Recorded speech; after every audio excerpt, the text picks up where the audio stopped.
Hi ఈరోజు video అయితే కొత్తిమీర రైస్ ఎలా చేయాలో చూసేద్దాం. కొత్తిమీర అండ్ మిర్చిని అయితే మిక్సీ పట్టుకోండి. తర్వాత అయితే మిక్సీ పట్టుకున్న దాన్ని పక్కన పెట్టేసి ఆనియన్ కూడా కట్ చేసుకోండి. దీన్ని కొత్తిమీర రైస్ అనే కాకుండా మేమైతే గ్రీన్ రైస్ అని కూడా అంటాం.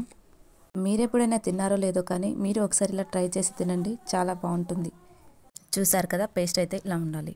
తర్వాత అయితే ఆయిల్లో జీలకర్ర అండ్ వెల్లుల్లి పోపులో అయితే వేసుకోండి.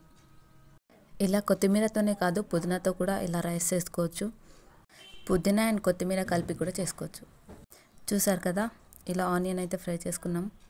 ఆనియన్ మంచిగా ఫ్రై అయ్యాక ఇందులోనే మనం చేసుకున్న పేస్ట్ని కూడా వేసుకోవాలి. మీకు నచ్చితే ఇందులో కొన్ని పల్లీలు కూడా వేసుకోండి, అది మీ ఇష్టాన్ని బట్టి ఉంటుంది. ఇందులోనే పసుపు, ఉప్పు, కారం దానికి తగినట్లుగా అయితే మీరు వేసుకోండి. ఇది చాలా ఫ్రై అయ్యాక ఇందులో రైస్ వేసుకొని కలిపేయాలి. అంతే, రెడీ.